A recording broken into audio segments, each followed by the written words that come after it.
This beautiful loaf of beginner sourdough bread took me only 10 minutes of work and cost me about $1.20 with 0 preservatives. I bet you thought sourdough was time consuming with the kneading and the rising and the kneading and the kneading, but if it was, trust me, I wouldn't even bother. If it only took you 10 minutes of actual work time with no kneading to get a beautiful loaf like this, would you give it a shot? You know me, I'm the laziest cook there is. If I can do it, you can do it. Don't believe me? Watch this. By the way, I'm MJ, founder of loadedpotato.org and your refrigerator eliminator.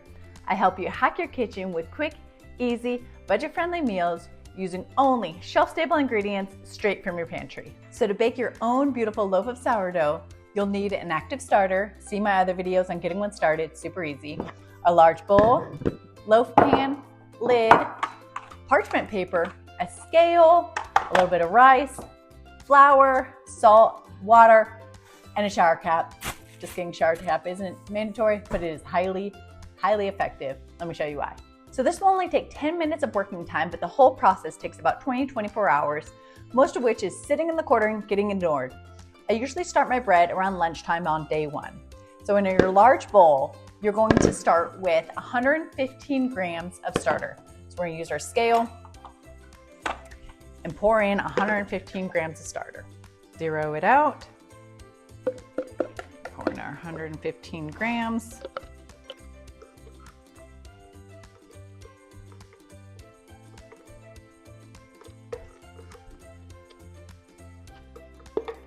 Okay, so we got our starter in our bowl. Next, we're gonna add 340 grams of water. Now this water needs to not be city water. There's no chlorine added. If there's chlorine, it will kill your sourdough. So we're gonna zero out our scale again. We're gonna add water until we hit 340 grams.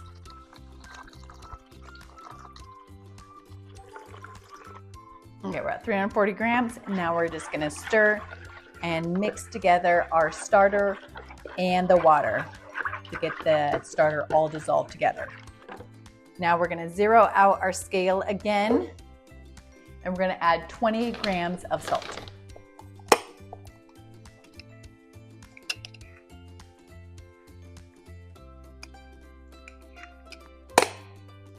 Then we're gonna stir the salt all in together so that it dissolves into the water. Now we're gonna zero out our scale again.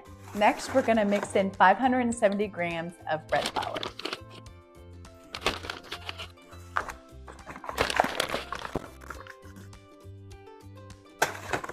All right, now we're gonna take our knife and we're gonna mix it all together as much as we can before we have to dig our hands in.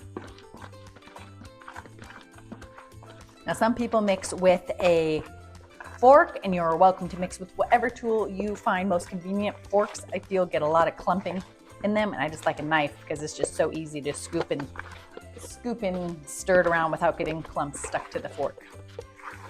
Once you get it to about this point, you can still see there's lots of clumping in it. Now we're gonna have to dig our hands in and really mix it up well. Clean off our knife. We're just gonna stick our hand in. I like to use only one hand. That way I can keep one hand clean. It really is not too difficult. You just start smushing it together. It's gonna be very sticky, which is exactly what it's supposed to be. Sourdough is known for being extremely sticky. But as you keep mixing all the flour in, it gets less sticky. So, kind of like that. As you're mixing. And this is the most amount of kneading you are gonna do. And I really wouldn't even call this kneading. This is just kind of mixing it together. And really, it takes about a minute. And once you got a nice ball of dough here and you can tell it's not too sticky, then you can start using 2 hands. And you're just gonna fold it together until you know you've got all the little bits and pieces all mixed together well. You can tell there's no bits of water or clumps of flour anywhere. Push that to the bottom of the bowl, get all the last little scraps out.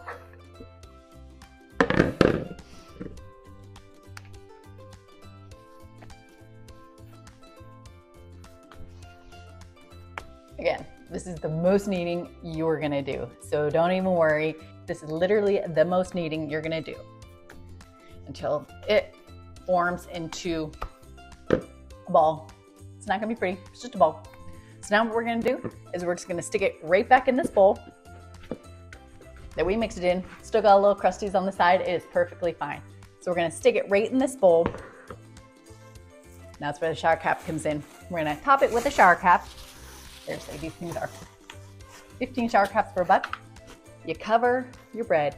And you could also use a cheesecloth to cover it if you don't want to use the shower cap, but I find the shower cap works really well because it holds in the moisture without letting little varmints and stuff get inside. The extra salt in this recipe gives us a little bit of extra time to help the gluten develop and give it a nice, long, slow rise. So when we check back here in 18 to 24 hours, the dough ball will have doubled and we'll make our bread from there. Easy peasy. Throw it in the corner at 70 to 80 degrees and we'll check back tomorrow morning. Okay, next morning, my dough has been bulk fermenting, doing its first rise for about 20 hours, I'd say, and it has beautifully doubled. You can see here. Now what we're gonna do is we're gonna make sure our hands are clean and we're gonna punch down our dough and watch it deflate. That's my favorite part. Next, we're going to take our loaf pan, line it with some rice. That keeps the bottom from burning. Check out my other videos. I did a comparison between the cast iron pan and the glass loaf pan. Both are great options, but I just compared the two. So check out that video. Next, we're gonna line our cast iron pan with parchment paper. Give it a good scrunch first.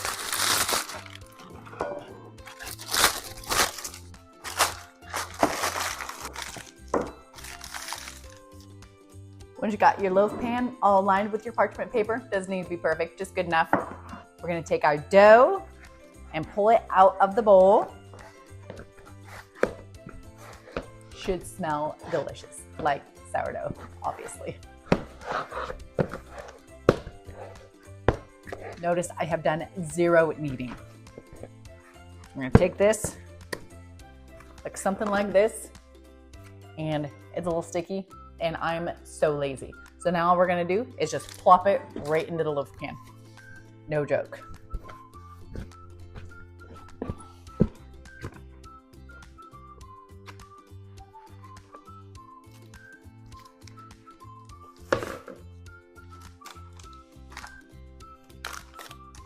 Give it a good mush down, spread it out.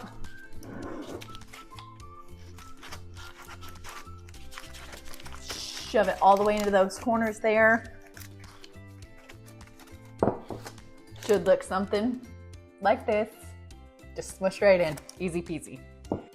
Now we're gonna let it rise for 2 more hours before we bake it.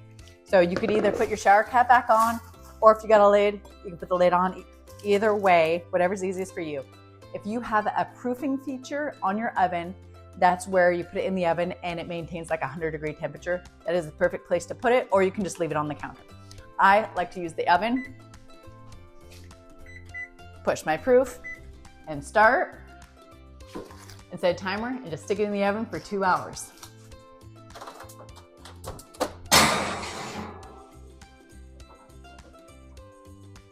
Okay, so it's been 2 hours. Our dough has been proofing in the oven.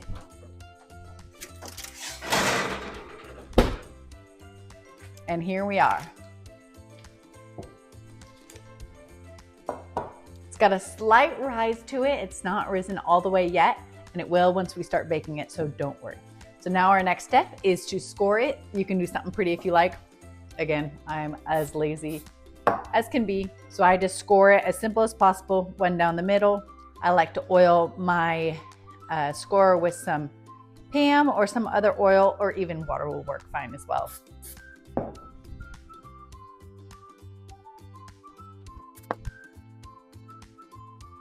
Okay, once you got it scored to your liking, just so it breaks where you want it to break.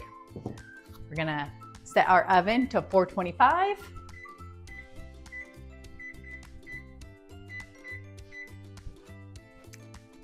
We're gonna put our lid back on and we're gonna put it in the oven for 60 minutes. And we're gonna stick it right in the cold oven and it's gonna heat up as the oven is heating up. And we're gonna set our timer for 60 minutes.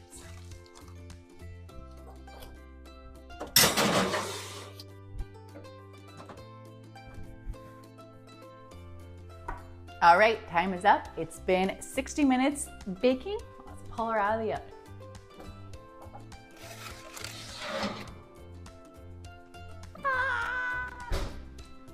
She is beautiful.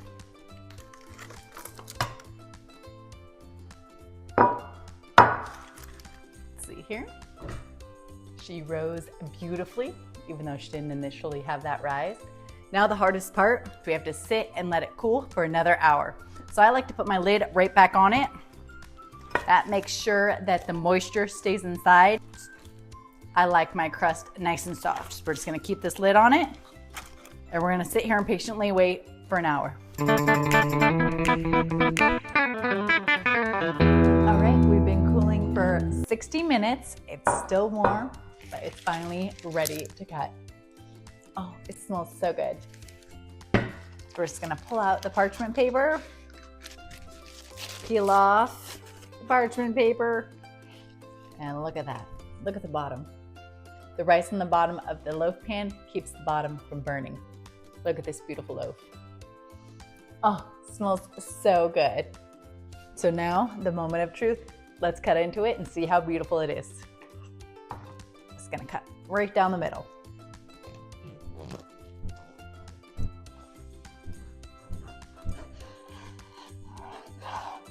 I haven't even looked at it yet. You're the first to see it. Look at that. Still steaming. Beautiful loaf. Man, it smells so good. Now it's ready for grilled cheese, French toast, and sandwiches. Do with it what you want, and follow me for more amazing recipes using only shelf-stable ingredients, and check out loadedpotato.org to see all of our recipes, meal plans, grocery lists, and recommended products to save you time, money, and reduce your dependence on the refrigerator. Till next time.